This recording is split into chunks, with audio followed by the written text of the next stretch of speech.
This is the BBC Home Service and the British Forces Broadcasting Service. Saturday Night Theatre.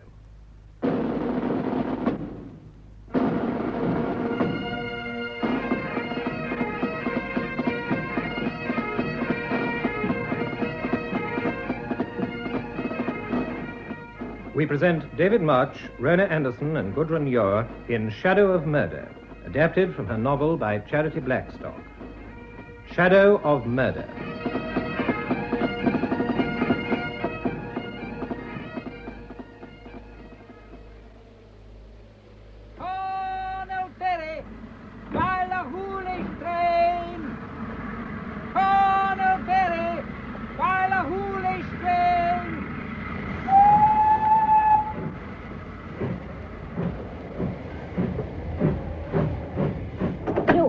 Oh, sorry. Oh, do come in. I was just saying to my little daughter how nice it would be to have someone to talk to, wasn't I, Kate? Yes.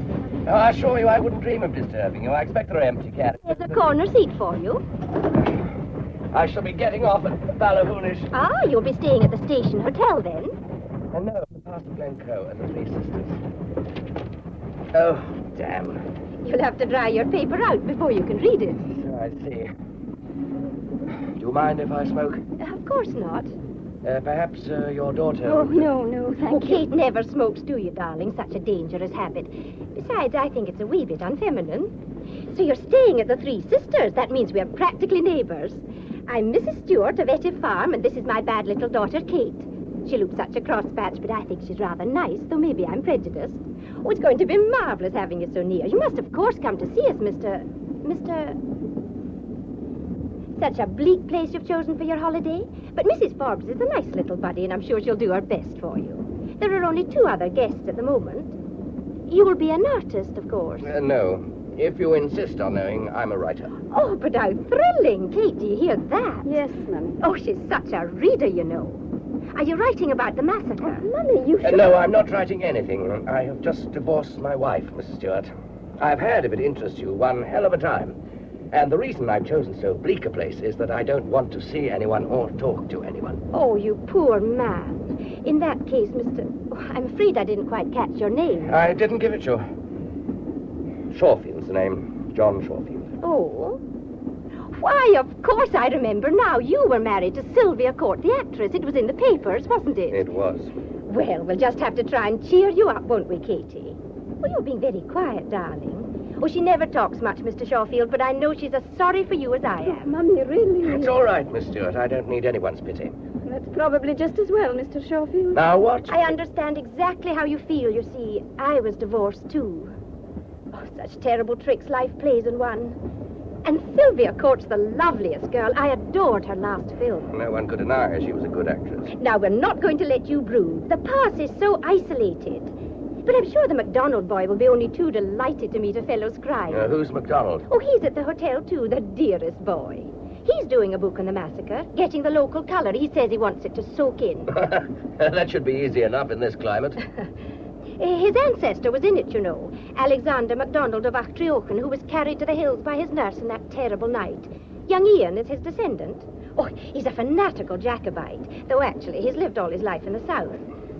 You said your name was Shawfield. I did. Oh, I should have recognized it, of course. Campbell of Shawfield. Oh, young MacDonald will have his knife into you, you know. I assure you, my name... The word Cruachan will naturally be familiar to you. Why on earth should it be? It's the Campbell battle cry. It's a word that has the bitterest significance in Glencoe. I'm afraid I fail to see why this is amusing. Mummy, he can't help his name. Thank you, Kate. I'm quite capable of seeing that for myself. Oh, I'm not blaming you, Mr. Shawfield. There are good Campbells as well as bad. Well, that's fair enough. Who, by the way, is my other fellow guest? You did say there were 2 of them. Oh, Mr. Curtis. Such a dear wee man. Is he a clansman, too? Oh, dear me, no. He's very English. A retired bank manager. I believe he's had a nervous breakdown and is here on doctor's orders. Oh, he's very quiet. Only goes out occasionally for a wee spin in his car. He's so devoted to Hughie, it's quite touching. So devoted to Hughie? Oh, yes. He even buys apples for him. Hughie is a horse, Mr. Shawfield. Oh, a Jacobite horse, I presume. Oh, that's just silly. No sillier than the rest of it. Oh, Hughie's a darling. Mrs. Forbes adores him. We call him the Lord Provost of Glencoe. Well, now, we've told him everything, haven't we, Kate? I do hope you'll not be bored with us, Mr. Shawfield. I don't see how I could possibly be. Well, if you are, you must come and see us. But don't walk alone in the pass at night, will you? Not with that murderer around. Murderer? What murderer? Oh, Mummy, please don't. Oh, don't be so silly, darling. You're not a baby. Of course Mr. Shawfield must be told about it. Didn't you read about that dreadful man who killed his wife and buried her under the floorboards? Oh, now you come to mention it, I did. We shared headlines, as it were. But I'd no idea we were also sharing a holiday. It was really shocking. Of course, Kate is so sensitive. She takes after me, and I don't want to frighten her, but he cut her up into little bits, Mr. Shawfield, and they seemed such a devoted couple. Nobody knew about it at first. He said she'd gone away to stay with her sister, and then he went away himself, but of course... Well, I mean, he put disinfectant down, but anyway, they dug her up in pieces. In tiny pieces, Mr. Shawfield. Can you imagine it? Yes, better than you might credit. The things people do. And the police think he's somewhere around here. The local people are convinced he's actually hiding in Ossian's cave on the cliffs of Hanochdu. Though how he could ever climb up there. We're all so scared we might suddenly meet him. He cut her up into little bits. His own wife. What gets into people, Mr. Shawfield, that they do such awful things? Perhaps you can only take so much for so long. It might happen to any of us, Mrs. Stewart. It might so easily have happened to me. To you? But you're not a murderer. Oh, aren't we all? But you've no need to be afraid of him. His state is far worse than yours could ever be. If you met him, he'd do the running away. I'm sure we're here. There's a halt here and we can get a lift the whole way home. Oh, if you just help me down with my baggage. Oh, yes, of course. That's it, thank you. Oh, goodbye, Mr. Campbell. We'll be seeing each other very soon, and then you can tell me all about your book. Oh, Kate, hold this for goodness sake. You know they don't stop here for more than a minute. Mummy, his name is not... Don't forget to call on us. Goodbye just now.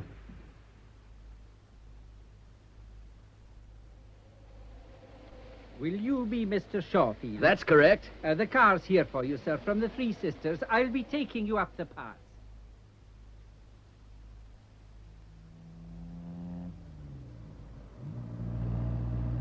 How far's the hotel now? Oh, it'll be half a mile. A mile, perhaps. Then stop, please. I'm going to walk it. Walk? It's a terrible night. Well, never mind. It suits my mood.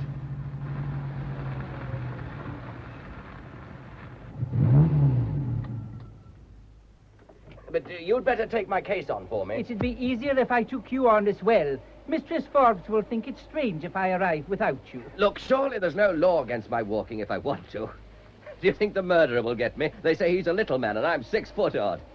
I expect he's asleep now anyway. Tucked up cozily in Ossian's cave. Poor devil. I hope he's got a hot water bottle. I don't know what Mistress Forbes will say. After all, I was supposed to fetch you, and she'll not be too pleased to think I've left you in the middle of the pass. It seems daft to me.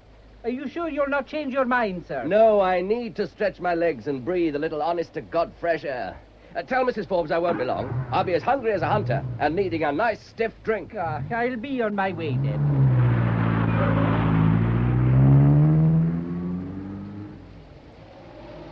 What a night for a massacre. What the devil's that? Who's there? Are you by any chance a Campbell? Cruachan! Oh, why? It's Huey. Oh, my boy, Huey. I'm afraid I've nothing for you, old boy. Hey, leave my raincoat alone, will you fat clot? You're bulging enough without my buttons. Oh, off you go, friend. It's too damn cold to stay gossiping here, and I haven't got as much flesh on me as you have. Next time, Huey, I'll have an apple for you. Good night, old boy. I've no doubt we'll be seeing a lot of each other.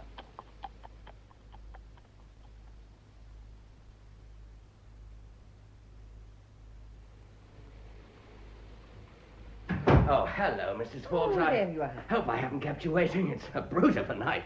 Oh, that dinner smells good. Well, I've kept it hot for you, Mr. Shawfield. Oh, this is one of your fellow guests, Mr. Curtis. How'd you do? Pleased to meet you. And this is Mr. MacDonald. How'd you do? Well, there are just the three of you. We are never full in the winter. Now, would you like a drink? Oh, very much indeed. Yes. Large whiskey, please. Perhaps you two gentlemen care to join me? Well, that's most kind. I don't usually indulge just after a meal, but a small port would be very enjoyable. Good. And you, sir? I haven't got the money to drink. I understand you write books, too. How does she do it? Oh, thank you, Mrs. Forbes. I need that. Cheers. Yes, Mr. MacDonald, I write books, too. I gather you're writing on the massacre. It's only fair to tell you my book has been commissioned and is due to come out soon. You've no need to worry. I'm no more interested in massacres than I am in murderers. I'm here for a rest. Not interested. But of course you would say that with your ancestry. Such a nice port. I do like a sweet port. Your very good health, Mr. Shorefield. Shorefield. As you say, Shorefield. Cheers, Mr. Curtis. Are you sure you won't drink, Mr. MacDonald? I do not drink with Campbells. Oh, one should drink with everyone, even if one dirks them afterwards. Well, I gather my dinner's ready, and after that I'm going straight to bed. Should I perhaps say good night to the murderer? Why do you say that? Well, isn't the poor beggar supposed to be hiding out there? I don't envy him. I think I'd rather be in prison. Do we have to endure this gale? We'll all get our death of cold. There are worse deaths, and it's he who's cold. Fancy lying out there with a ghost of a disintegrated wife. Oh, do please shut that window. My chest is not... Sorry, Mr. Curtis, I'm a selfish devil. There are no ghosts. Only the old mate Hewitt patrolling the old military road. There. Well, I'll be off to my dinner now. Good night. I'll see you in the morning.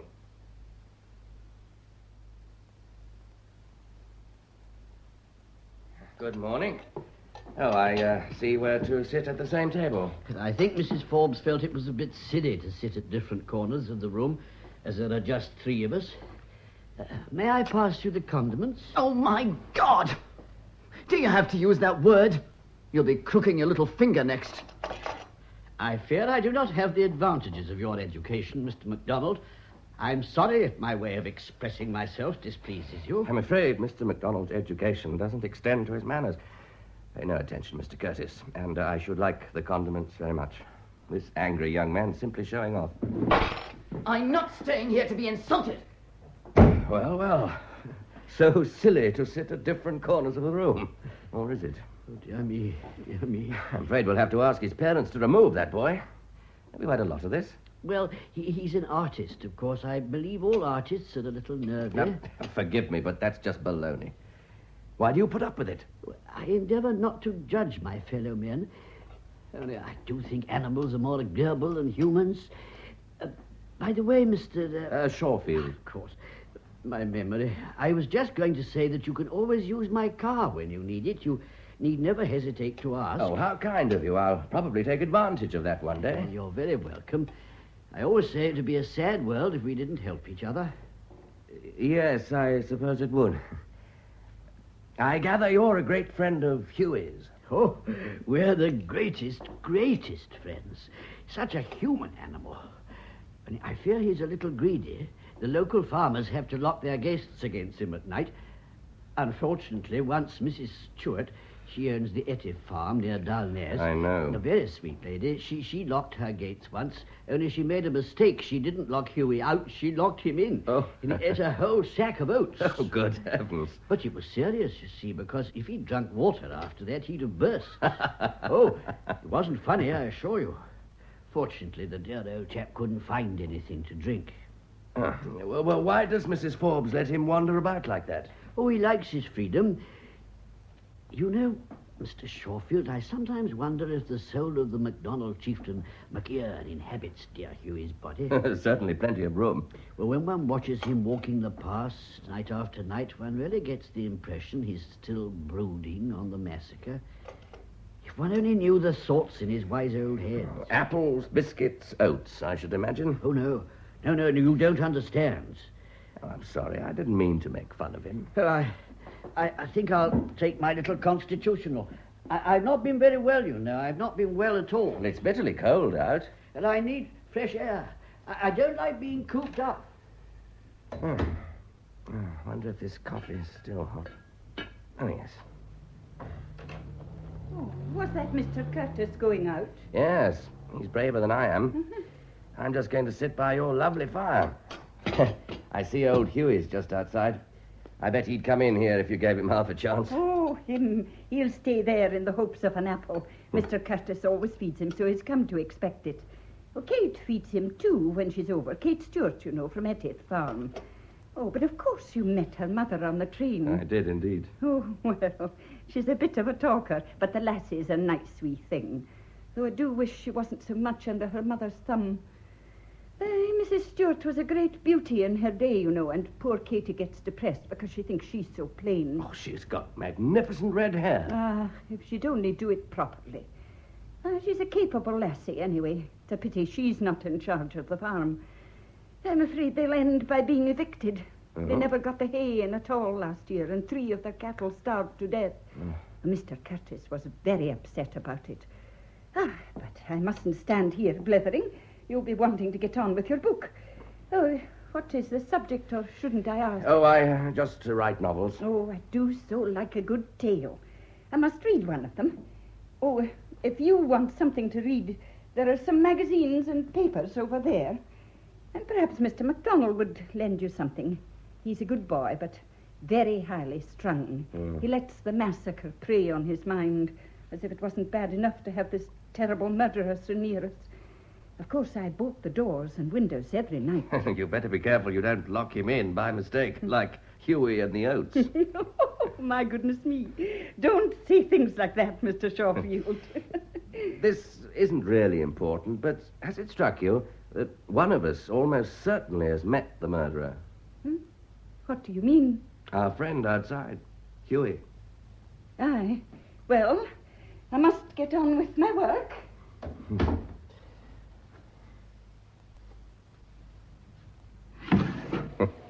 Old hopeful, aren't you, Huey?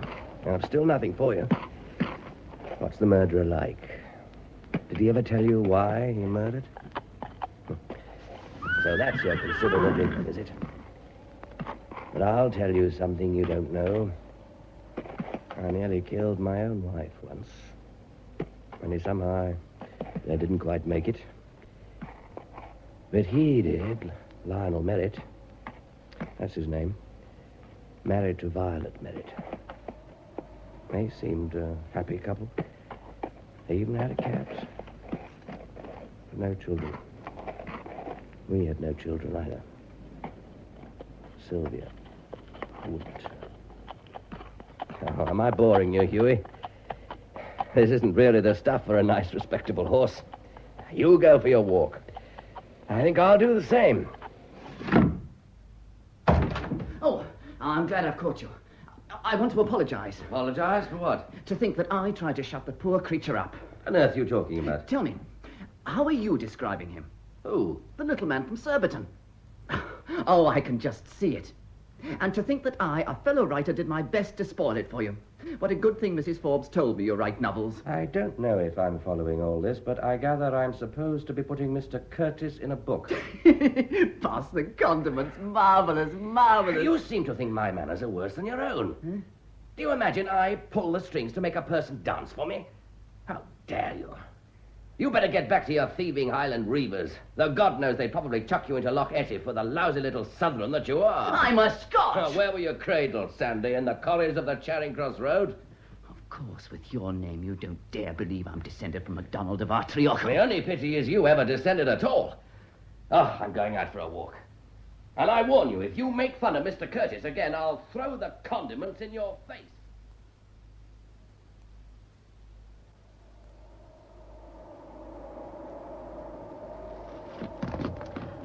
Hey, who's chucking away perfectly good apples?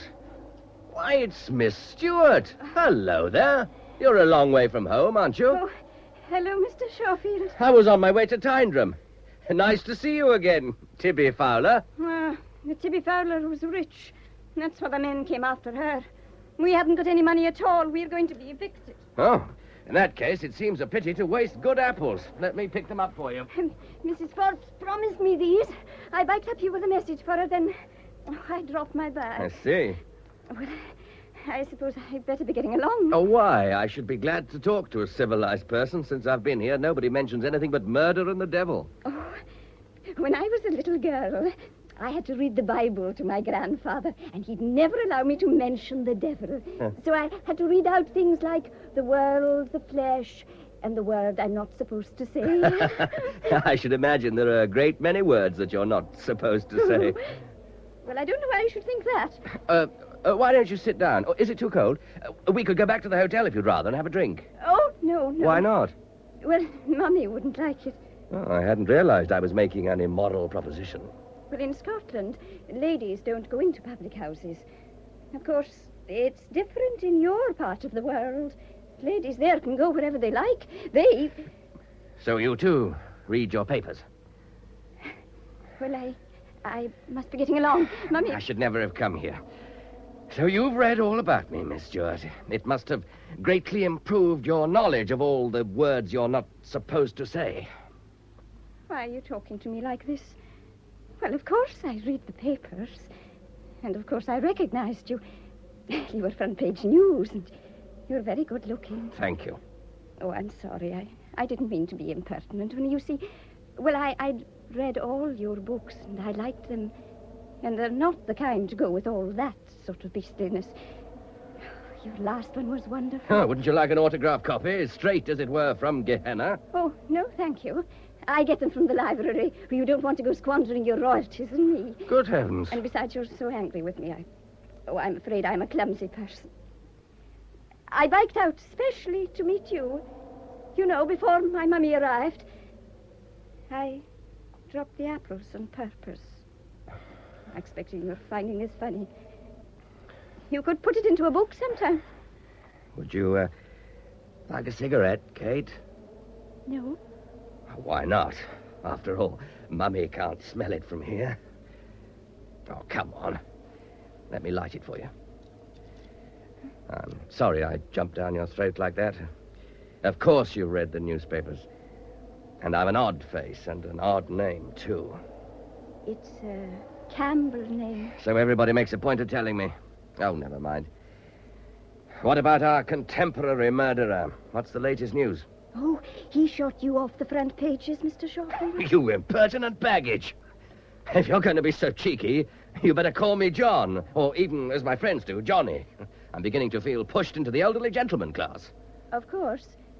John? It comes easier after the first 10 years. So our murderer has replaced me, has he? Oh, Mr. Shawfield. John, the poor creature. They're so certain he's here. Do you think he can really be hiding in these hills? God help him if he is. Oh, to be on the run like that. I don't know how he can endure it. The pass of Glencoe is no place for a lonely, frightened man. Girl, I think you'd better come and have that drink with me. But what sort of a person can he be? A person like you and me, neither better nor worse, Kate. The human mind is like metal, you know. There's always a breaking point. Some of us murder, some of us mop and mow, some of us simply go to the devil. He chopped his wife up. That's just how it took him. You're being awfully nasty. Only because I'm afraid. Nothing makes people nastier. That's why I was so rude to you just now. Oh, let's walk back. We'll freeze if we don't. I'll wheel your bike for you. Oh, and you better give me your bag, too. I can't have you dropping it again. Oh, I can manage. Don't be silly. I wanted to talk to you, too. Why don't you have lunch with me? Well, there's nothing even John Knox could say against that. You'll be superbly chaperoned, with Mr. Curtis passing the condiments on one side and Mr. MacDonald having a tantrum on the other. Oh, I can't. How cold it is. I'm sure it's going to snow. Why can't you? Mummy expects me to be back at the farm. Well, can't you ring somebody? Oh, there's no telephone around here. Mrs. Forbes has been trying to get one for ages. But it's so difficult to lay down the wires, or whatever it is one does. Oh, that must be awkward when it snows. Oh, if it snows, you probably won't get out at all. Very jolly. What does one do about food? I hope we don't have to add an outbreak of cannibalism to everything else. You really have a horrid mind. Oh, don't worry. Mrs. Forbes stocks up for emergencies. There'll be plenty to drink anyway. Well, that's all right, then. So you're definitely not lunching with me? No. You know, how old are you? I'm 25. What, do you think your mother has the right to run your life for you? I'm not, after all... forgive my crudity, suggesting we go to bed together. All I want is for you to share with me the midday roast and 2 veg. Well, you're only asking me out of kindness. Oh. I hate people being kind to me. Oh, if you're going to talk like that, I've nothing more to say to you. Go back to Mummy, Kate, and tell her from me she's made a shocking mess of your upbringing. She was so lovely when she was young. Was she? I was engaged once. Congratulations. I brought him home. There is an old song now, isn't there? Now I have to call him father. You mean to say she married him? Oh, no. But he fell in love with her. And that was that. Oh, there are other kinds of murder, you know, Mr. Shawfield, than chopping people up. Oh, I simply can't call you John. I don't know why. Mummy will be calling you by your first name in 5 minutes. Oh, call me what you like. There's the hotel. You might remember, Kate, that Mummy isn't as young as she was, and that young men with Oedipus complexes don't make the best husbands. So I'll be meeting your mother again soon, will I? Yes? And she'll be turning on all her charm for me. Before I go in, just tell me this. Has she read all my books? Well, she borrowed them from the librarian last night. She was busy on them the whole evening. Do you know, I think there's hope for you yet, Kate. I'm looking forward to meeting your mother again, and I don't mean that quite as you may imagine.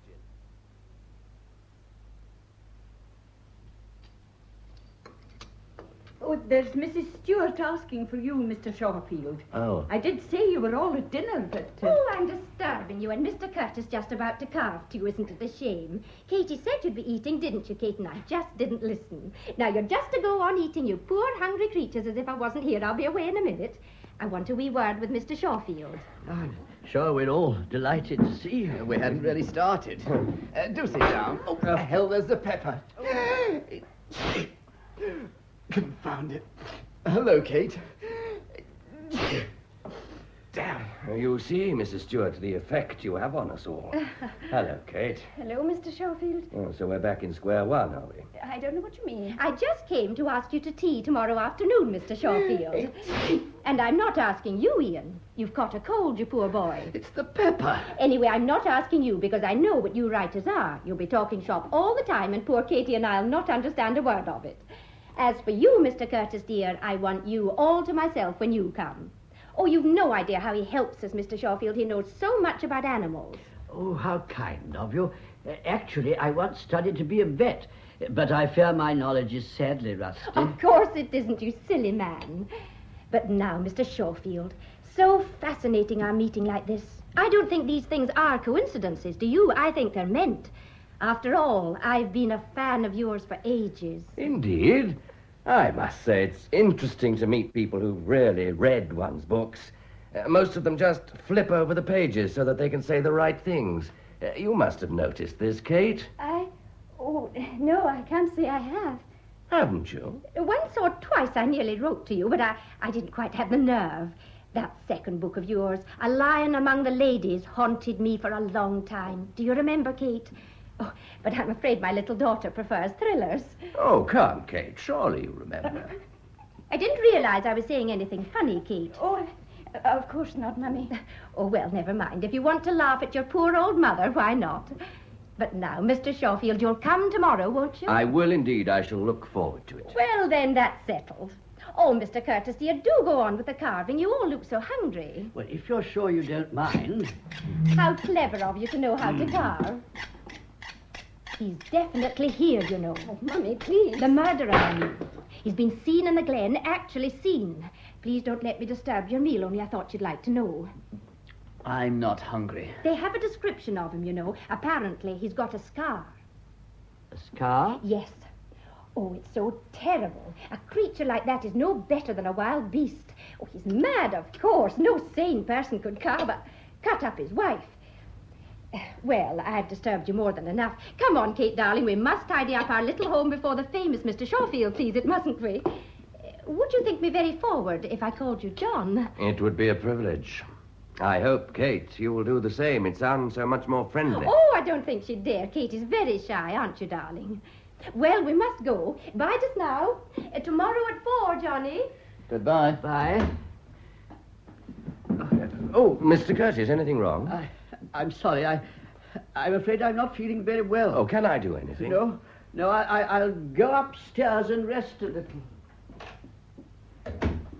That woman's a damn show-off. Is she? Oh, you wait till tomorrow. You'll get a magnificent tea and you'll see your books in the case at the far end. Not near enough to be obtrusive, but where you can't miss him. She did the same to me. Best of luck to her. Oh, you would say that. I'm going to tell you something. Every time you tell me something, you create an earthquake. What is it now? I've decided I'm going to marry her daughter. Oh, have you informed Kate of your decision? It's none of your business. I don't know why I'm telling you any of this. For all I know, you might be this murderer. I could say the same of you. You've got that kind of face. Is there a murderer's face? As it happens, my wife, my ex-wife, is very much alive. If you knew what you looked like when you said that, one day you'll do a murder yourself. Perhaps I will. You better be careful, MacDonald. There are other victims than wives. What was this you were saying about marrying the girl? Oh, Kate. I think it's time she settled down. I need someone to look after me. She'll never have a name in lights, but she's a good girl. I fancy she'd marry anyone to get away from that mother of hers. I don't think she'd be any better off with you. What the hell do you mean by that? I'd give her my name and a home. She'd have married status. That's all women ever want. She'd be very well off with me. After all, let's face it, she's pretty plain. We can't all look like Sylvia Court, can we? I warn you, if you hit me, I'll summons you. Oh, for pity's sake, I was merely going to light a cigarette. But I do find it a bit distasteful that you should speak like this of your prospective wife. After all, she's a person in her own right. I'll tell you something. I'll hold on to the tablecloth. We're all together, aren't we? Getting on each other's nerves like fun. And now it's going to snow. So your intended warned me. And when it does, anything might happen. Anything. How jolly. The murderer will have to come out for one thing. He'd freeze to death in Ossian's cave. And the glen's a queer place, you know. Ghosts aren't the only kind of haunting. And you, being what you are... What the hell am I? I'm going to show you something. Wait a minute. Oh, what now? Look. How do you like that, Mr. Shawfield? What's the point of all this drama? All right, it's a pistol. Am I to take this as a challenge to a duel or something? I see you handle it as to the manner born. It looks very old. 300 years old. A real Highland pistol. They call it over and under because one barrel is laid over the other. There's only one lock and hammer required because the second barrel can be turned round by hand. Here, after the first has been fired. It's a nice job. I should go easy with it if I were you. It's loaded, both barrels. Do you mean to tell me that you leave a loaded weapon lying around like that in a drawer which isn't even locked? This thing would go off at the slightest pressure. You must be out of your mind. It's mine. I do what I like with it. I'm not being dictated to by you. For all you write bestsellers. Oh, damn my bestsellers. Anyone would think they were a crime. Mr. Curtis, are you feeling better? What's that? Oh, it's all right. We've decided to use swords instead. This is something that has killed. It has indeed. Ask Mr. Shawfield. Oh, do please put it away. I can't bear to look at it. It's wicked. It's done murder. Put it away, you imbecile. Oh, all right. Nowadays, they laugh at killing. I fear we've lost all sense of decency. We even sacrifice animals in the name of science. I don't like having a weapon lying about the house. It puts ideas into people's heads. It's all right, sir. Don't distress yourself. MacDonald isn't going to leave it here. I am. Why shouldn't I? I tell you what we're going to do, MacDonald. We're going to take a nice walk together. I think we both need some fresh air. I don't need any fresh air. Oh, yes, you do, before it snows. We're going to leave you in peace, Mr. Curtis. You can take a nice little nap.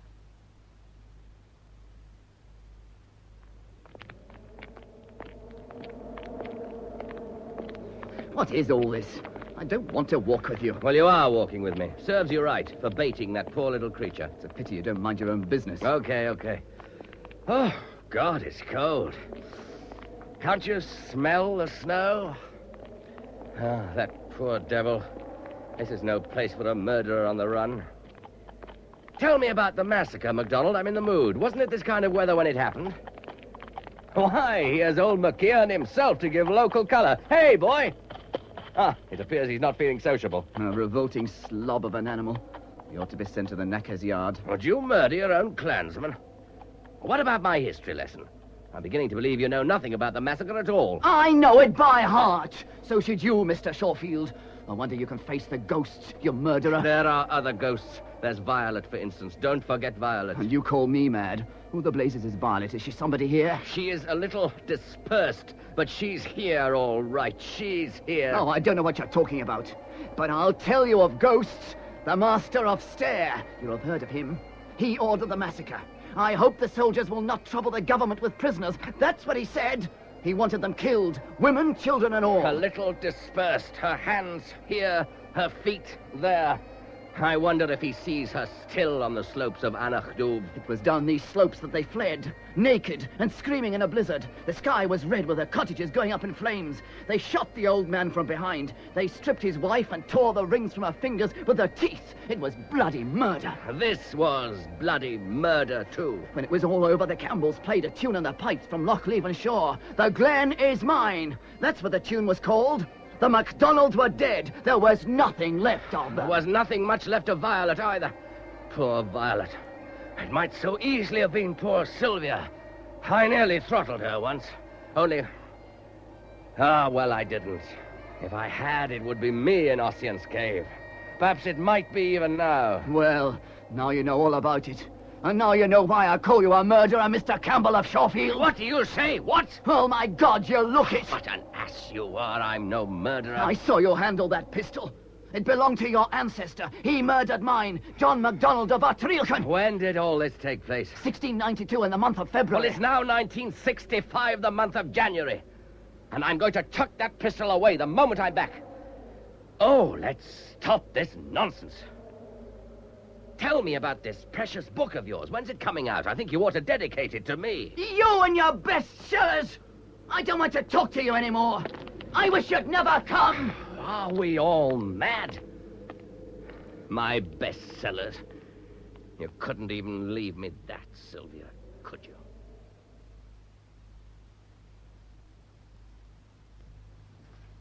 Well, now, I hope you had a nice walk, Mr. Shawfield. Oh, are you looking for something in that drawer? There's nothing there. It's empty. Yes, it's empty. Oh, is anything wrong? You look quite strange. No, nothing's wrong. Well, you must give me some idea of my route. Tomorrow I go to Etive Farm.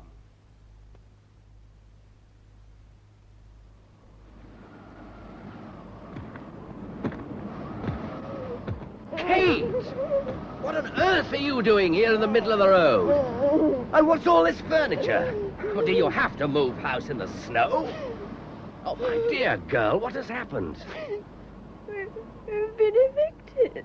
Oh. It's all Mummy's fault.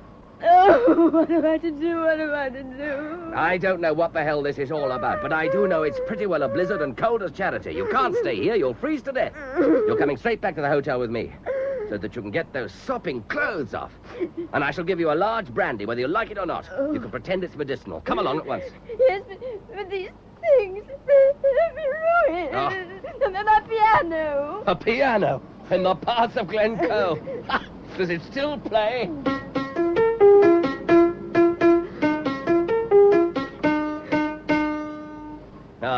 Never mind. Clandiarmid's dead, and Clandonald, too. Girl, are you coming or aren't you? Well, I can't just leave everything here. You can and you will. Mummy will be dreadfully upset. Well, I'm dreadfully upset, too. There was I, dreaming of hot scones and a blazing fire. The next time you ask a poor London chap to tea, you might plan the weather better. Oh, Kate, come on, for pity's sake. You're the most idiotic, pig-headed girl I've ever met.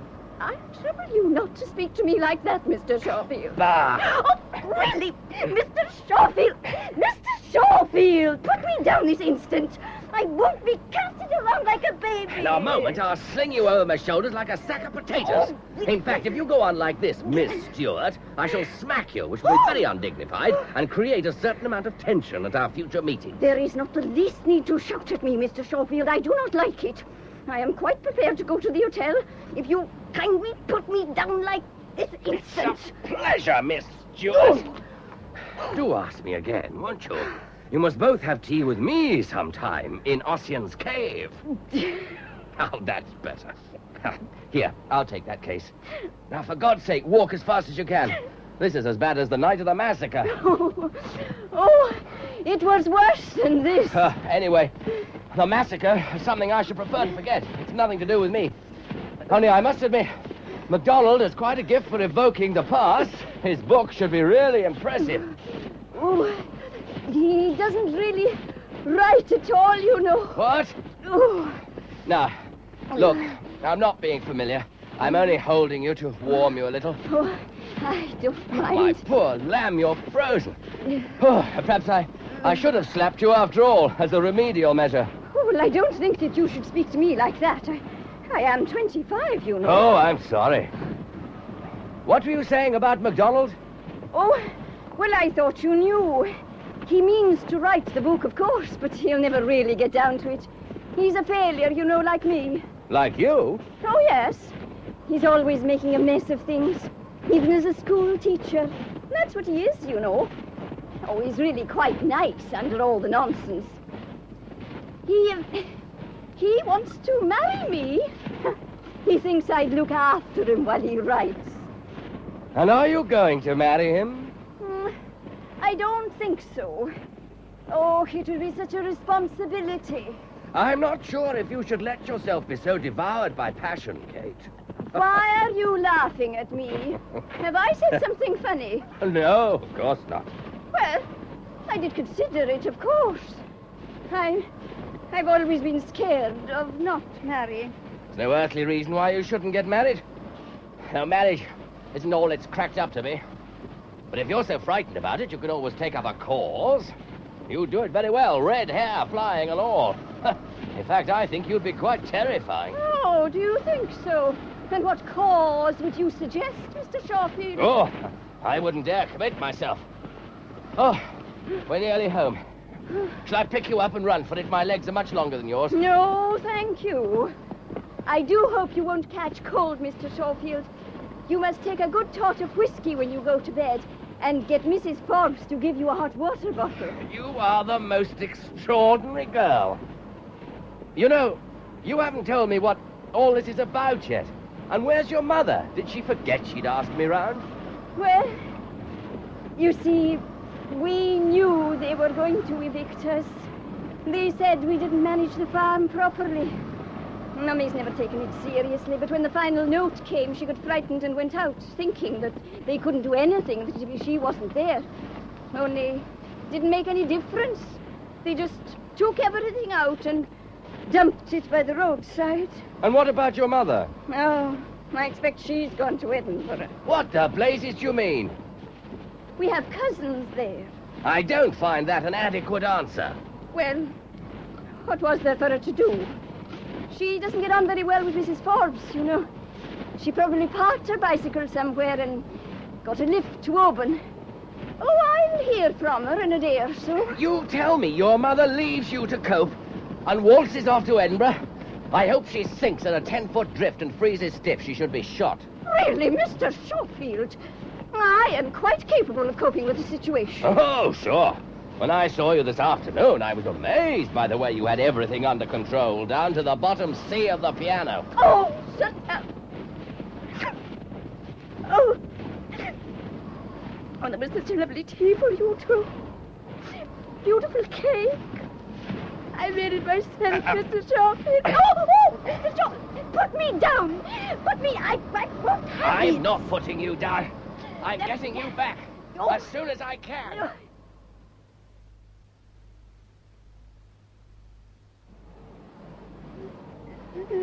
Look, we're home. Stop crying, my darling, silly girl. Ian is watching you from the doorway. Huh? He looks like a new massacre. You should speak more respectfully of the Glen. Shouldn't she, MacDonald? Shouldn't she, boy? Shouldn't she what? What's happened? Why are you carrying her? Is she hurt? Hurt? Oh, Kate? Never. Here. Take her! No, I'd not be tossed about between the pair of you. What do you think I am, a tennis ball? Don't put me down! Oh, Mrs. Forbes. Oh, I'm terribly sorry to land myself on you like this. As if any dreadful things happened. We've been evicted and I simply know where to go. Close the door, MacDonald. By the way, what happened to your precious pistol? I don't know what you're talking about. The pistol, MacDonald. The pistol I shot you with 300 years ago. The pistol I may be shooting you with any moment now. Look, all I want to know is, did you take that pistol away yesterday? I don't see what business is it of yours, but I took it up to my room half an hour ago. What were you carrying Kate in your arms for? Oh, having just sacked the farm, I thought I might as well do things properly, so I ravished her as well. Will you let me pass, please? You may enjoy chatting in an icy hallway, but I want to go into the sitting room and warm up a bit. Oh, may I join you, Mr. Curtis? Mrs. Forbes says we won't be able to get out at all. Oh, you don't think the snow's as bad as that, do you? Gosh, I'm cold. Oh, bless Mrs. Forbes for this glorious fire.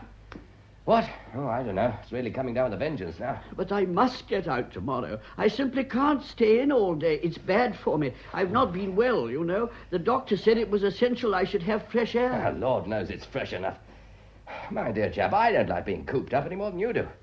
In any case, I want to get down to Ballachulish tomorrow, see about Kate's belongings. She's been evicted into the snow, you know. And frankly, I don't think any of us will get out if it goes on like this. But I must... Mind you, I do understand how you feel. We're not exactly a coordinated group. If you feel you simply can't stand us, why don't you stay in your room? I'm sure Mrs. Forbes wouldn't mind. I know what the need for privacy is, God knows. Do you? Oh, yes, I had a wife once, you know. And wouldn't she leave you alone? Not for a minute, not even to write. I don't know why I'm telling you all this. You stay in your room, Mr. Curtis. Walls are good 18th century workmanship. You won't hear us brawling downstairs. It might thaw tomorrow. It might. I must get out. You don't understand. I must. That pistol. Oh, now, don't worry about that. MacDonald's taken it away. And high time, too. Well, I'm going to get myself a drink. I think I've earned it. Would you like something? Oh, no, thank you. It's very kind of you, but alcohol doesn't suit my constitution. Suits mine. There now. Oh, thank you, Mrs. Forbes. I needed that. How's our Kate? She's all right. She's had a hot bath and a good drop of brandy. I lent her my dressing gown and put her by my sitting room fire. Oh. Fancy Mrs. Stewart leaving the poor lassie in the snow and going to Edinburgh. Yeah. I could wring that woman's neck. Things were different before Mr. Stewart left her. Oh, of course. Her husband. Aye, he couldn't take it. He's married someone else now. The poor lassie's never been the same since. Not that Mrs. Stewart would care. She always used her as a kind of servant and keeps on telling her how plain she is. If she was lying dead in the snow this very minute, I'd not care. Perhaps she is. Now, you'll have a refill. Oh, Mrs. Forbes, you're making a lush out of me. Oh, no. Well, no. why not? It's one hell of a night. Mr. Shawfield. Cheers. I was thinking maybe you'd go up and have a word with Kate. I know she'd like to see you. She wants to thank you. There was nothing to thank me for. Of course I'll go. Oh. And you won't mind the dressing gown? I think I could survive it.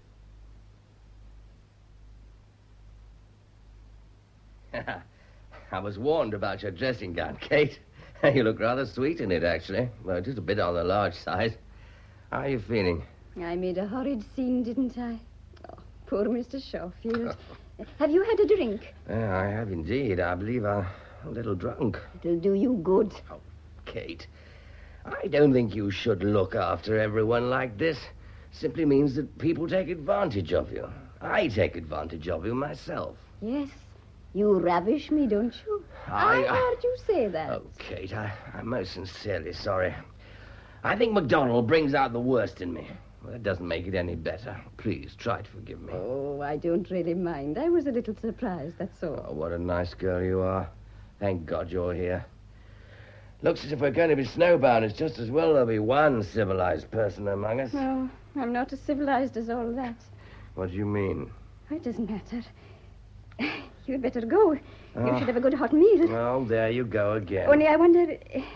I wonder if you would kiss me good night before you go. Yeah, of course. Well, I know I shouldn't ask you. Oh, I was going to do it in any case, whether you asked me or not. Oh, no, you weren't. It's nice of you to say so, though. But... Oh, I know I'm embarrassing you. Oh, for God's sake, come here. Come here, you idiotic girl. Mr. Schofield. Mr. Schofield. Kate. Silly, nice little Kate. Why don't you relax now? You're hurting me. Well, you asked for it, didn't you? Yes. Yes, I did, didn't I? Well, you better get down to your dinner now. And don't forget your aspirin. No. Good night, Mr. Schofield. Oh.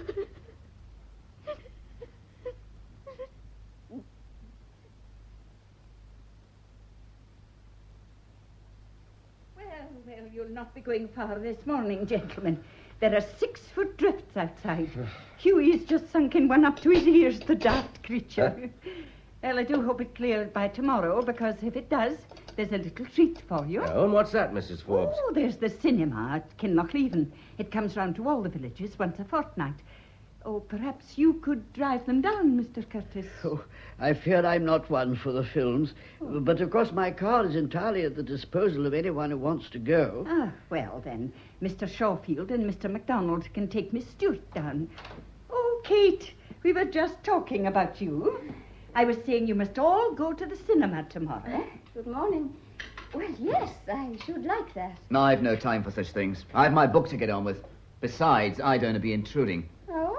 And what makes you say that, Ian? Yes, what makes you say that, Ian? It's a very interesting remark. We should all be delighted to hear your explanation. It's falling very heavily. It's really quite blinding. One can only hope, can't one? Well, just clear away the breakfast things. I'll help you, Mrs. No, Fox. no, dear. No, you just rest a while. Well, one can only hope, can't one? I wouldn't want to spoil your fun. It's a case of two's company, no doubt. I don't like playing gooseberry. Perhaps you would care to enlarge on these odd statements. I really believe it's not quite so heavy. I know your kind. I've read the newspapers, too. I know all about you and your precious wife. And now you honor us with your presence, the dashing Mr. Shawfield. And naturally you make a pass at any girl you see. Your sword would seduce your own grandmother given half an opportunity. Right. Please, Mr. Shawfield. I'll deal with this. Now, what is the matter with you, Ian? Mr. Shawfield's never made a pass at me. He was going to hit me. Well, I'm not surprised. I think you ought to apologize. You better hold your hand out, MacDonald. Or should I call you Ian? You are being silly too, Mr. Shawfield. Really, I've no patience with either of you. Oh, I can see when I'm not wanted. Looks as if you and I'll be going to the cinema alone. Well, that'll be very nice. Ian is very highly strung. He'll be strung a good deal higher if he goes on like this. Oh, surely you're big enough not to mind what he says. He's so unhappy and mixed up. But anyway, knocking people down doesn't do any good. Thanks for the sermon. I didn't mean to... Well, I must go and help Mrs. Ford. She said she didn't need it. Talk to me instead. Well, I don't see what there is to talk about. Kate. What is it? Don't look so frightened. I'm not. I'm not going to say anything rude or unpleasant. I know I've been both to you. I'm sorry. And MacDonald was perfectly right. I'm just the mess he said I am. I'm not sure if I'll ever be anything else. Not as long as my wife sticks in my memory. And then I meet someone like you. And you're sweet, Kate. Oh. But you are. Only I'm not the sort of person for you. When I kissed you last night. I asked you to kiss me. Don't you remember, Mr. Shawfield? Oh, damn your eyes for an exact and pedantic little prig. All right, then. Now, I am asking you to kiss me. No. Have it your own way. I'm just nothing now. You mustn't bother about me anymore. Shall I tell you what I think? If you must. I think you're lying. Oh, you do you? Yes. Oh, I knew exactly why you walked out on me like that last night. You thought, oh, dear, now she's going to hang around my neck. She seemed such a nice, sensible girl, and now she's just going to be a nuisance. You didn't find me really attractive, you see. Men never have scruples about attractive women. But I knew you'd say something dramatic like this.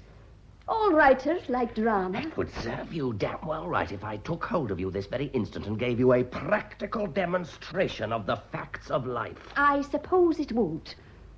But it would be rather awkward for you, now wouldn't it, if I fell into your arms? Would you care to try? Anyway, I'm not as ignorant as you always seem to think. Would you like to come here a moment? No, I wouldn't. Oh, I'm sorry. I spoiled all your grand scene. Only... Oh, I wish I hadn't come here.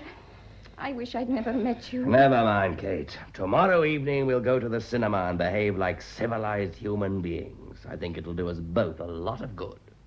I suppose it will take our mind off things. What things? Well, Kate...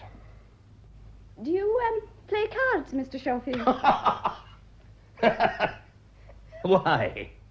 Are you suggesting we settle down to a nice, quiet game of cutthroat? And perhaps it's not a very good idea. No, I don't think it is, really. But it's no reason for me to go on cutting your throat. I apologize, Kate, for being an absolute so-and-so. Why are you frightened? I keep thinking of the murderer. So do I. It's as if he's forcing his thoughts on us, making us all think of dreadful things. Yes. We're all ordinary people, aren't we? Ian's really quite sensible when you get him on his own, and, well, Mr. Curtis is just a nice, respectable little man who probably goes to work every day in a bowler hat with a rolled umbrella. Well, that should certainly liven up the city. Ah, you're laughing at me again. You should be glad. It means you're exercising my demons for me. Of course, you're perfectly right, as you always are. It is frightening, my darling. And we are all behaving like lunatics. Well, where are you going? Are you leaving me? Don't go. Oh, I must go and help Mrs. Forbes with the dinner.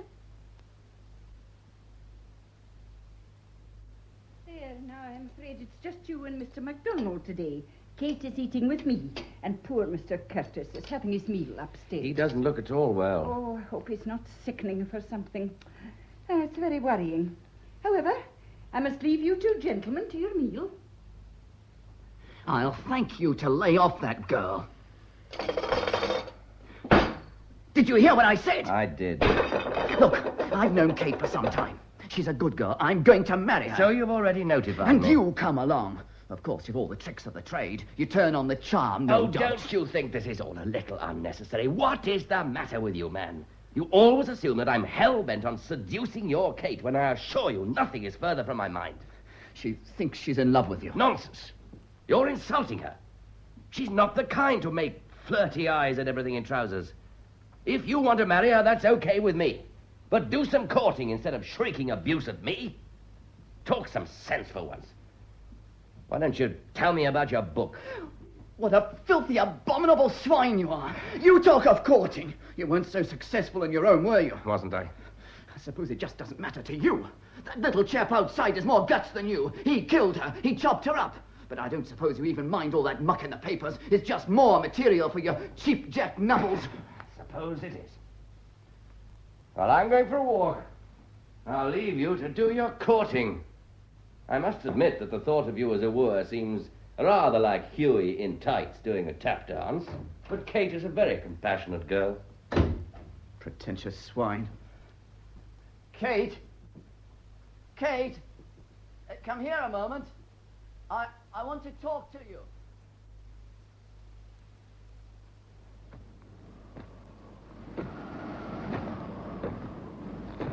I thought you were up in your room, Mr. Curtis. I really don't think you ought to be out in this weather. I know it stopped snowing, but it's bitterly cold. Yes, I'm well wrapped up. Are you looking for something, sir? Why should I be? Oh, I'm sorry. I thought you were ferreting around with your stick. But of course, it's a damn silly question. You couldn't find a house in all this snow. I'm just taking a little constitutional. Hardly the weather for it. I wonder if they've caught the murderer yet. Well, of course not. Of course. With half the Shire looking for him. Actually, I've developed a theory about him. And what is that? I don't think he's shut out at all. I think he's shut in. And the best of luck to him, poor devil. Oh, was that Huey over there? No. You looked over your shoulder. I saw him wandering about a few minutes ago. I wish you wouldn't keep on asking me questions. I beg your pardon. I didn't mean to... Well, it's really very irritating. It worries me.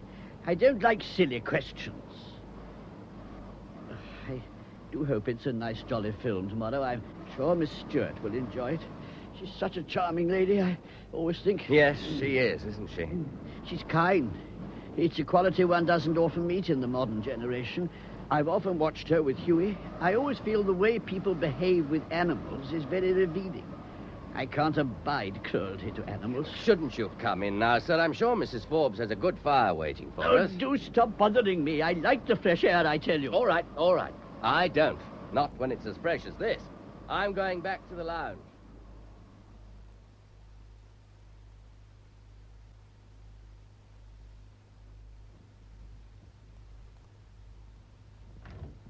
Ian, do stop pawing me about like this. I don't want to kiss you.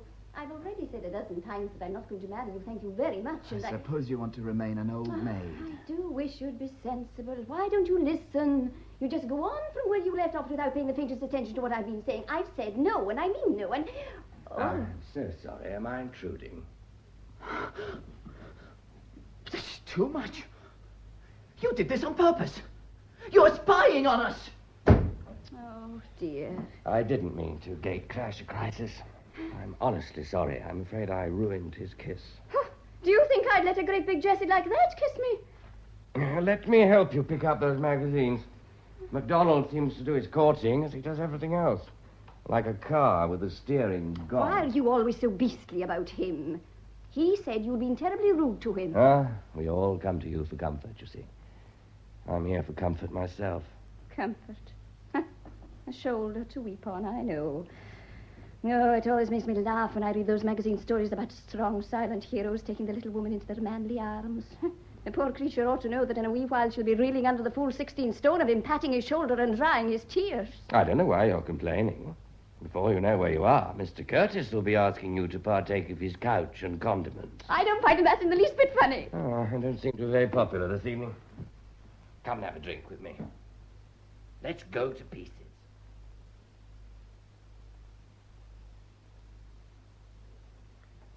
Well, Tippy, see you drink your whiskey like a good Scots girl.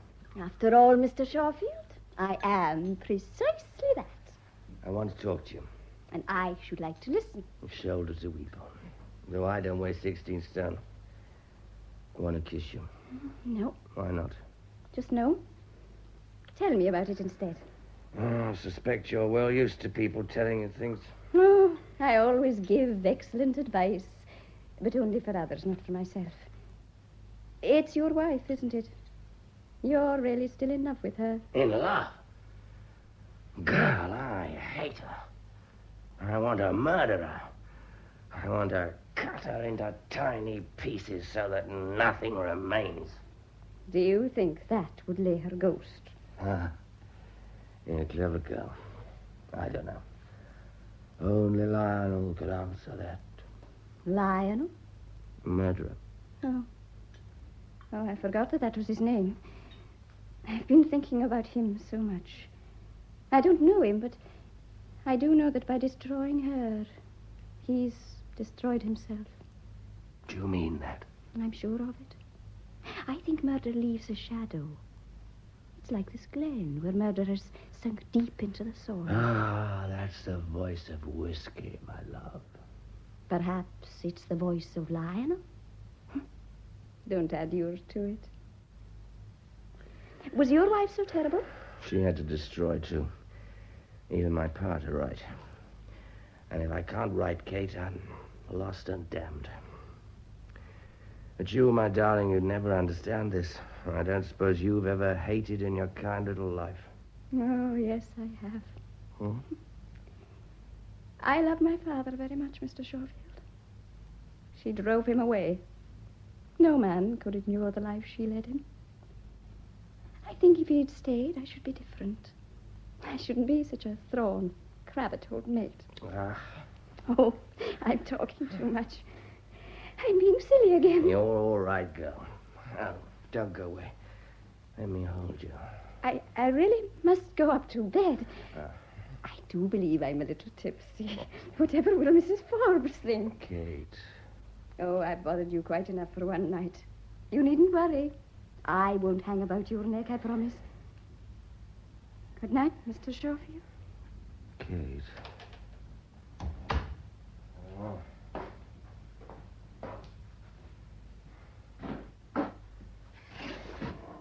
I want someone to talk to. I must have someone to talk to. Huey!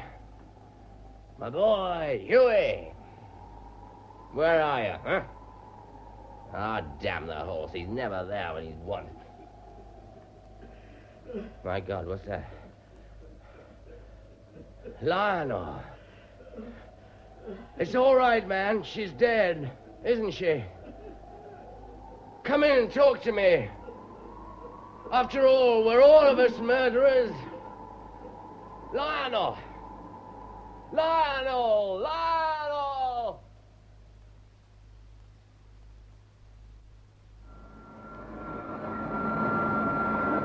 Mrs. Forbes. Oh, I can't hear a thing through this. There, now, what did you say, Mr. Schofield? I just wondered, did you hear anything last night? What do you mean? Like someone crying? Oh, I sleep very heavily. He's still in the papers, but they don't think he's hiding out now. They think he's in a hotel. Someone saw him at Ballachulish. It's that scar, you know. It's on his wrist. They think it may be where the knife slipped. They never found the weapon, you know. London has a deep and wide river, Mrs. Forbes. Oh, well, it's nothing to do with us, is it? Oh, I hear Mr. Curtis is lending you his car. Mm. Oh, what a blessing it is it's thawing. You'll need to start about 6 tonight.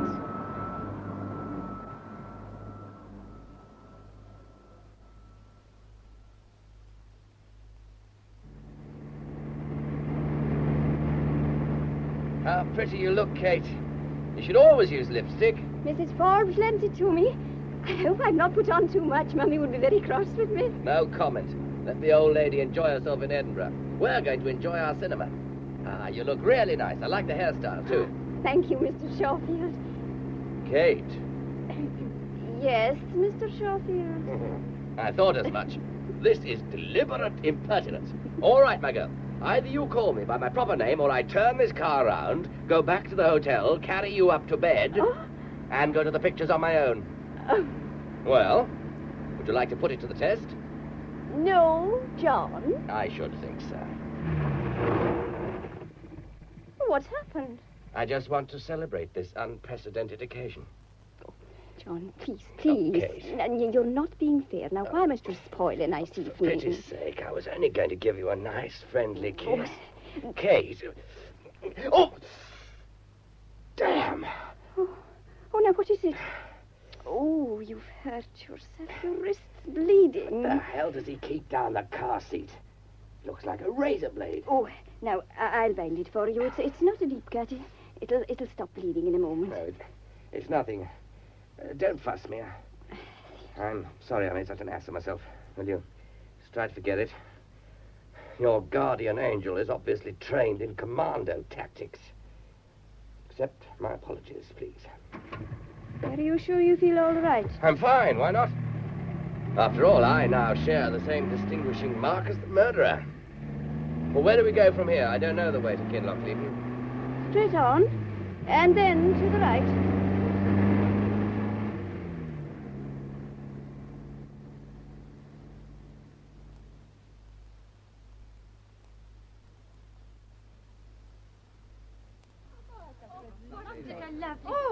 Here you are. I didn't think we'd get that one. Oh, I think Sylvia Cook's so lovely, don't you? Can you get it? Quite a coincidence, wasn't it? That it should have been one of Sylvia's films. Did you enjoy it, darling? It was very nice. Should we drive somewhere and get a drink? No, thank you. You sure? Yes, thanks. Oh, all right, then I'll drive you home. What did you think of my wife? Oh, she's very lovely. It's all rather amusing, actually. Well, it is funny, don't you think so? Oh, for God's sake, I must say you're not the most enlivening of companions. You better have the radio on. Perhaps it'll wake you up a bit. What the hell do you think you're doing? Did Mummy never tell you not to grab at a driver's arm, especially on a slippery mountain road? You might have killed the pair of us. Johnny, I know you hated her. I know she's hurt you dreadfully, but leave her be now. She doesn't matter. She can't touch you anymore. She'll get what she deserves in the end. She will indeed. Oh, please, Johnny, listen. Please, you must listen. It was wicked that it should be that film, and I wish I'd known, but does it really matter so much to you? That part of your life is over and done with.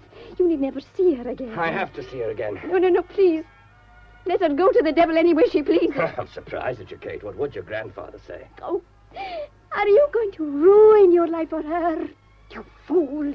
Can't you see that is what she wants you to do? What do you mean by that, Kate? I should like an answer. We're not moving till I get one. All right. I'll answer. I think you're planning to kill her. You're going tonight, Johnny. I know you are. All right. If you have to know, I am going tonight. I had a letter this morning from my solicitors. Oh, there's been no postman today. I put a call through this morning. There is no telephone. And you said it was a letter. Oh, you're driving me mad with all this insanity.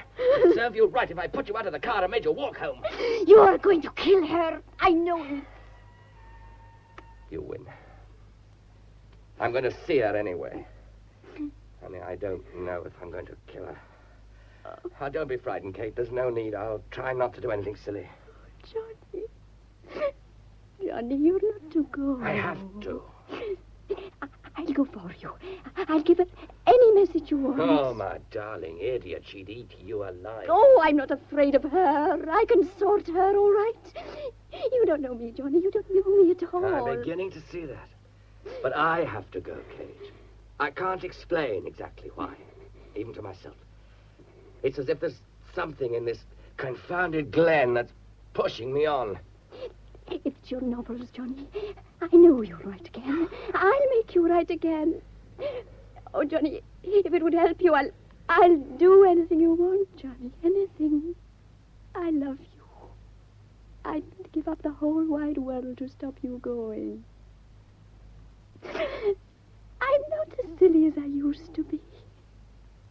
If you want me to. What? Oh, Kate. Oh, my dear, dear girl. Thank you, Kate. I'll never forget that. But I wouldn't want it to be like that for you. You deserve better. Dear Kate, I'll be honest with you. I have to go to London. But what'll happen when I get there, I don't know. I don't know anything anymore. Come, darling. We must go.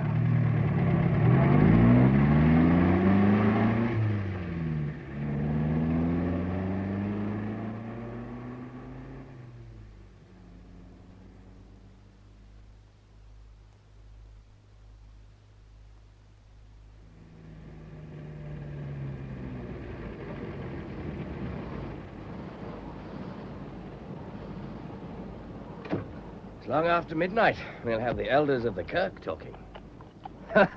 What a good thing Hugh is here to chaperone you. He's away to the village. Goodbye, Kate. I'll leave Mr. Curtis's car out for the night. Snow's melting fast. It won't come to any harm. Johnny! Johnny, there must be an end to hate, even here in Glencoe. I could do far more for you than she could. She can only destroy. Stay with me. Why won't you trust me? Oh, not that. I do trust you. And it's not that. Goodbye, Kate. I'll be waiting for you when you come back.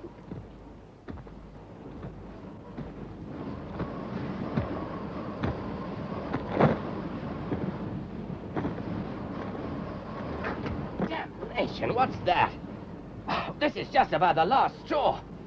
What the hell are you doing out of this hour in the morning, MacDonald? And is this confounded bicycle yours? Left, presumably to trip me up. I've been waiting for Oh, you. go back to bed, you confounded idiot, and take your bike with you. Oh, no, you don't get away with it like that. You murderous Campbell. Look here, MacDonald. I've had just as much as I can take. Let me tell you once and for all that I am not a Campbell. I never was a Campbell. And I'm never, thank God, likely to be a Campbell. Of course. Seducing a nice girl like that means nothing to you. And what do you mean by that? The cinema ended at 10:30. It didn't take you 2 hours to drive back, did it? Oh, will you get out of my road? I've got to get to Ballachulish. You neurotic little moonshiner, you're mad. You've got Campbells on the brain. You're not going to get away with this. I heard her go to her room and cry her heart out for what you'd done to her. She was still crying when I left. Oh, but you wouldn't care. You just take what you want and the hell with it. You're muddling up your times a bit, aren't you? I am not one of your wenching gallants of 3 centuries. What's that in your pocket? Put that away, you idiot. You want to commit a murder? It's a hair trigger. Oh, for God's sake, you are mad. Don't you like my pistol, Shawfield? Perhaps you prefer to be at the other end of it. Put that down!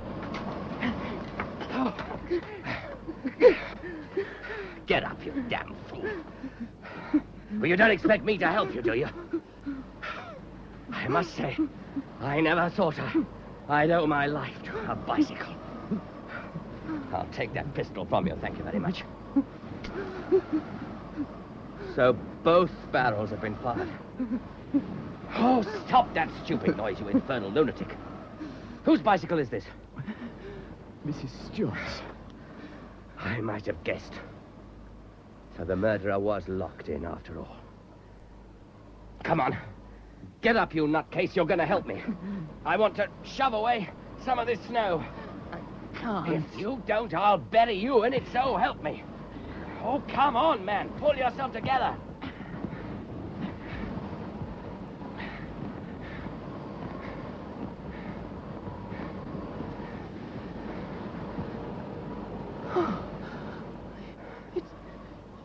Mrs. Stewart. I told you not to leave lethal weapons about. Come along, we better get back. We've made enough asses of ourselves to create a new massacre. You can't leave that poor lady lying there. You imagine either of us is in any state to carry her? Besides, the police will have to be notified. She's dead. I can't feel any more for the dead. It's time I concentrated on the living. Only, I want to tell you this, MacDonald. You keep on calling me Campbell of Shawfield. Well, as it happens, my grandfather was a Jew. He came from Hamburg, and his name was Schoenfeld. He changed it to Shawfield. He thought it sounded prettier. We've never shouted Kruachen. Our war chant is, oi vai, oi vai. Oh, all right. Oh, stop dragging at me. This is the hotel, isn't it? I want to go to bed. Leave me alone. I have every intention of leaving you alone. Just one more thing. You are not to say a word of this to Kate. She'll know in the morning. It's soon enough. There's something I've got to do. But when I've finished, I'm going in to say goodnight to Kate. Any objection? Oh, have it your own way. What are you rummaging in Curtis's car for? Death. Suppose you think that makes sense. Where are you going? I'm going to see Mr. Curtis.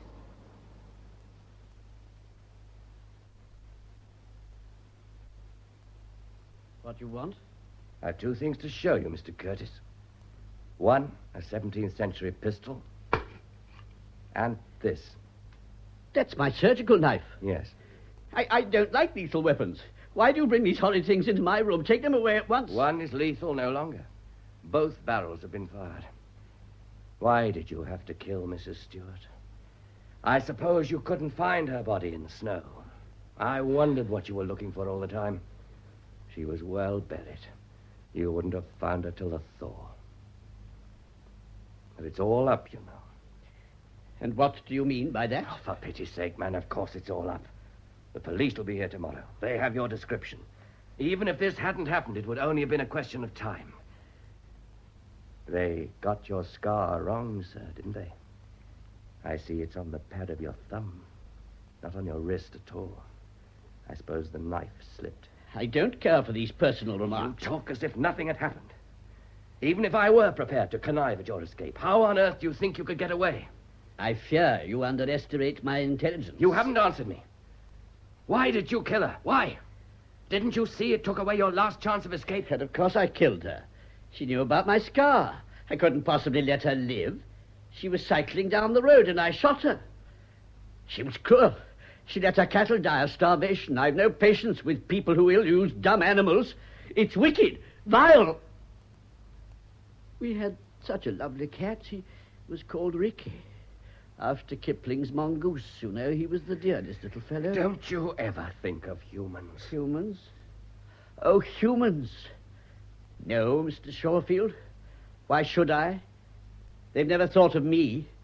Give me Huey any day. But he's only an animal. That's what Violet said. He was such a dear little fellow. He used to run and meet me when I came back from work. He talked to me, you know. I've always loved animals. I believe I told you that I trained to be a vet. Of course. That's why you have a surgical knife. Why didn't you throw it away? It wasn't very clever of you to keep it in the car. I still keep my instruments. I wish you'd seen little Ricky. He understood everything I said. And she waited until my back was turned. And then had him destroyed. My lovely cat. Oh, she must have had her reasons. Reasons? What possible reasons could there be for such a dreadful thing? She said he was dirty.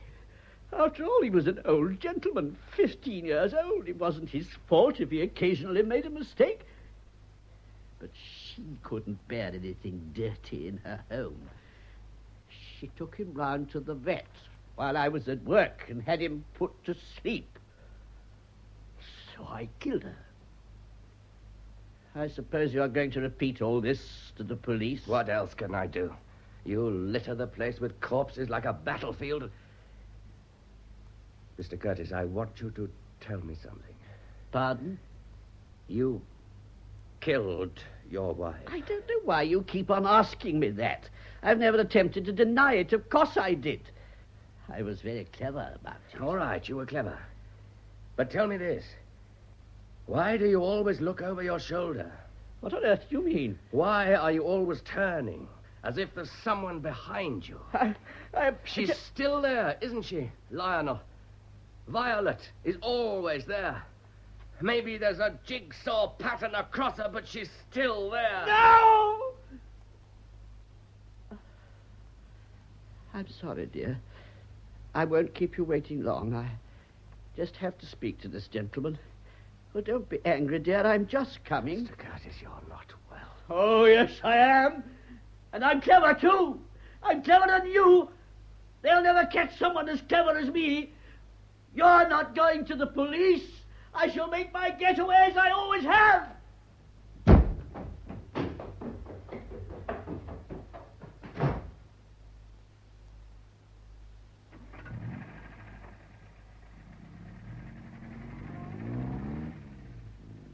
I suppose you're going to see Kate now. Yes. The only person I could bear to talk to. I don't really mind. I'm leaving here. I'm going back to teaching. That sounds about the most sensible thing I've ever heard you say. I can do my book in my spare time. Yeah, expect you can.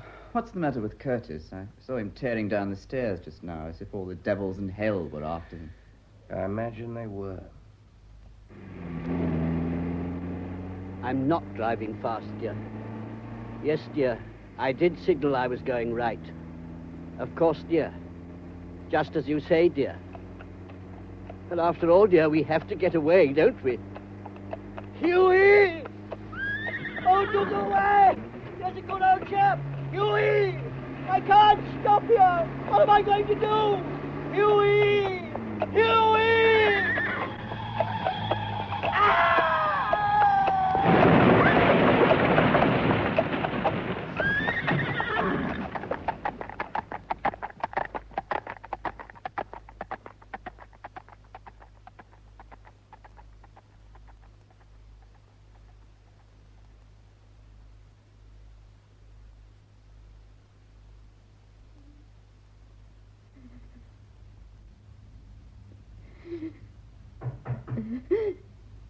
Who's that?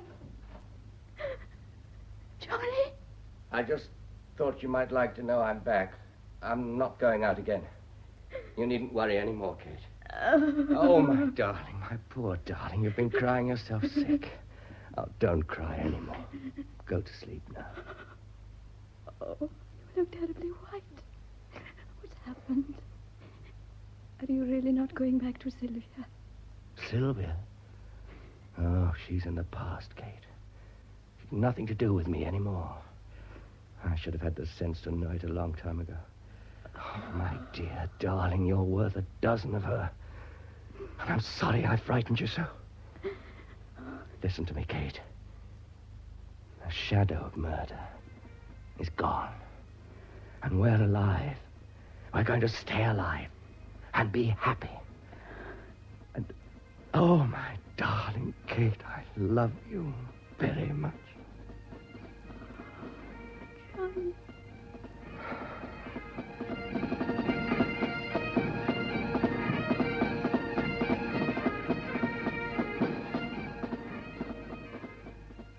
That was David March as John Shawfield, Rena Anderson as Mrs. Stewart, and Gudrun Ure as Kate Stewart in Shadow of Murder by Charity Blackstock, with Eric Anderson as Curtis, Fraser Carr as MacDonald, Molly Rankin as Mrs. Forbes, Arthur Lawrence as the taxi driver.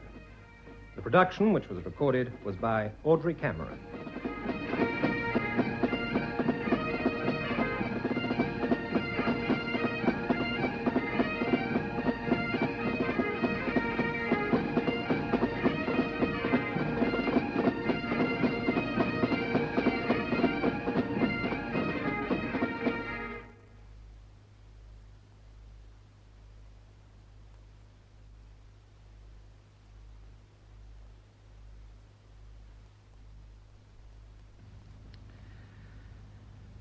After the 11 o'clock news summary, Music at Night is a programme of British chamber music, a piano recital given by Alan Rowlands. And he'll be playing works by E.J. Moran and Arnold Bax, and the main work is the sonata by John Ireland. That's Music at Night at approximately 2 minutes past 11 in the home service. Now, in just a few seconds, the chimes of Big Ben and the 10 o'clock news.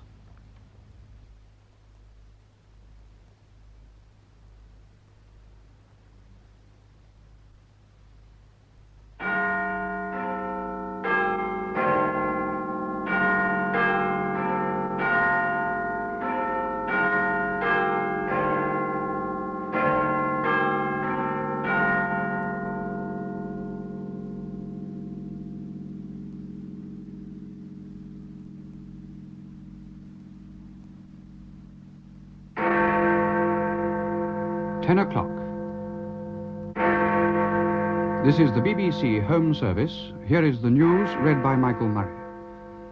India has accused Pakistan of using tanks in a new border clash. Mr. George Brown has said he's going to issue a shop steward's guide very soon on his prices and incomes policy. Chelsea, watched by the 8 players suspended from training, were beaten 6-2 at Burnley and are now out of the running for the league championship. In one of tonight's matches, Portsmouth escaped relegation from the second division by drawing away to one of the promoted clubs, Northampton. The P&O liner Arcadia has been refloated after going aground in the Suez Canal. Lord Hives, former chairman of Rolls-Royce, has died at the age of 79. Indian and Pakistan troops engaged each other today in a new border clash, and judging by Indian accounts, it seems to have been a particularly vicious one, with the Pakistanis using tanks. The scene was the boggy wilderness known as the Rann of Kutch, where fighting has been going on intermittently for the past fortnight. It's in this area that the Indian border runs closest to Karachi, West Pakistan's biggest city. Most of the details of the fighting have come so far from the Indian side. According to their spokesman, Pakistan troops, numbering about 3,000, attacked a post held by a small Indian force. The Indians fought back, destroying 3 Pakistan tanks. The latest reports indicated that fighting was still going on. The Indian spokesman said Pakistan had brought up a substantial force, including, as well as tanks, medium artillery and 2 squadrons of fighter bombers. The scale of these preparations, he said, suggested that Pakistan was taking an increasingly threatening attitude. When you start using tanks, he added, it is very near war. A Pakistan spokesman has said that Pakistan forces retaliated after repeated firing from Indian positions in the Rann of Kutch. He claimed that the Indians suffered considerable casualties. It's not clear whether the Pakistan statement refers to the same engagement as described by the Indians or to another incident in the area.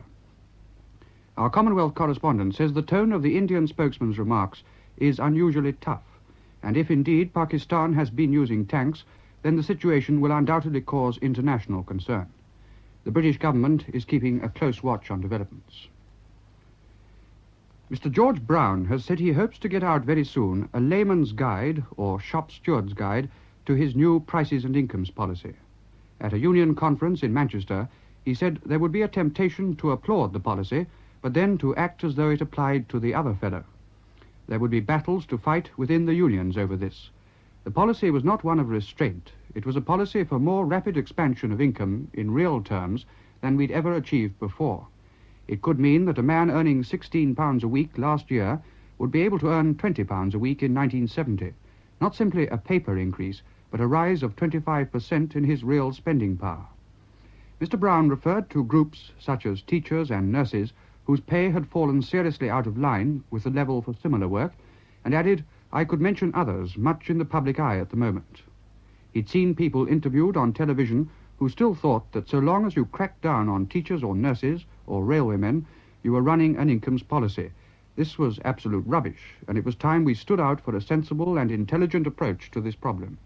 Before the meeting, Mr. Brown said he was feeling much better after his 10 days' rest. The former Conservative Minister of Labour, Mr. Godber, speaking at Newcastle-on-Tyne, said that Mr. Brown's incomes policy was already beginning to look more than a little meaningless. Over the last 6 months, wages had been rising at an average rate of more than 8% a year. This, said Mr. Godber, would be good if everyone didn't know that it must mean a big rise in the cost of living. The 8 Chelsea players who were suspended from training earlier this week were spectators today when a makeshift side, which included 4 18-year-olds, lost their game at Burnley 6-2, and with it Chelsea's remaining chance of the league championship. Lockhead scored 5 times for Burnley. Afterwards, in an interview in the BBC's Sports Report, the Chelsea manager Tommy Docherty said the 8 players hadn't been banned, they'd merely been sent home for staying out late. They would definitely go on to the club's coming tour of Australia. The league championship now rests between Leeds and Manchester United, who both won. Portsmouth, by drawing their match this evening at Northampton, escaped relegation to the 3rd Division by 1 point. They were helped by Jimmy Dickinson playing his last game for the club on his 40th birthday. Swindon and Swansea go down. In this afternoon's soccer, the Scottish Cup was won by Celtic, who beat Dunfermline 3-2 at Hampden Park, equalling Rangers' record of 18 wins. The Scottish First Division champions are Kilmarnock, after winning 2-0 away to Hearts, who are runners-up. At Wembley, Hendon won the FA Amateur Cup, beating Whitby Town 3-1. In the 3rd Division, Bristol City won promotion with Carlisle, and Luton, beaten 8-1 at Scunthorpe, will go down.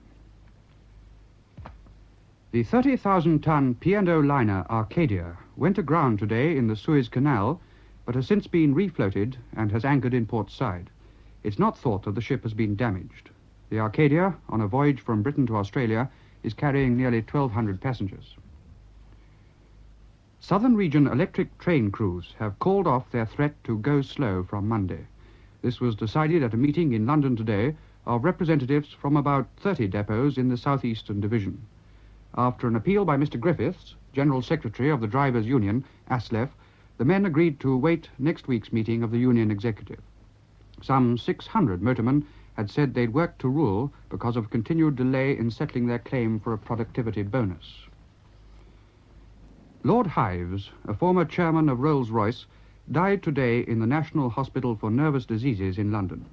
He was 79 and had been in a coma since he went there more than 2 years ago after a stroke. Lord Hives joined the staff of Rolls-Royce as a mechanic at the age of 22 and became managing director in 1946. He was made a Companion of Honour in 1943. The Minister of Land and Natural Resources, Mr. Fred Willey, today attended the official opening of the Pennine Way, Britain's first statutory long-distance footpath that stretches 250 miles from Edale in Derbyshire to just over the Scottish border at Kirk Yetholm. At the ceremony at Malham Lings in Yorkshire, he said he was making an urgent and comprehensive review of a policy for the countryside. This would have the backing of all the necessary powers to ensure that people could enjoy the countryside in all its aspects. The American government has published the results of a 6-month experiment to find out how people and property react to the bangs made by the supersonic aircraft over a long period. Oklahoma City was chosen for the test, and American Air Force planes made over 1,200 bangs at the rate of about 7 or 8 a day. Our Washington correspondent says it was found that damage to property was fairly slight. Windows seemed to have broken only where they were damaged or badly installed in the first place, and much the same was the case with plaster. More interesting was the reaction of people. At first, over 90% of those questioned said they thought they could learn to accept the bangs. But halfway through the test, only 80% thought they could get used to it, and by the end of 6 months, a quarter of those asked said no. They thought they could never learn to live with the bangs. Socialist leaders from 13 countries have been entertained at Chequers today at a meeting of the Socialist International. Informal talks, which went on throughout the day and into the evening, were concentrated on the problems of European economic cooperation, Southeast Asia and Africa. After the full conference, a special after-dinner session between the Prime Ministers of Norway and Sweden, the Vice-Chancellor of Austria, and Mr. Harold Wilson discussed means of bringing the countries of EFTA and the common market closer together. The expenses of the conference, it is said, are being met by Mr. Wilson, as this was not a government but a party occasion. 74 of the 77 riders in the Vintage Motorcycling Club's Coventry to Brighton run arrived in Brighton tonight. The other 3 broke down on the way. The 6 oldest machines, all built more than 50 years ago, completed the 150-mile run. So did the only woman competitor, Mrs. Margaret McMahon of Coventry, who rode a 35-year-old machine. The Soviet Foreign Minister, Mr. Gromyko, according to the New York Times, is to have an executive type of American limousine costing about £6,000. It is equipped with a bar and a television, and the report says it is already being shipped to Russia. The car, a Lincoln, will take 8 people. The weather. Tomorrow is expected to be dry for much of the day, with some sunshine in eastern areas. Rain will later spread from the west. That's the end of the news.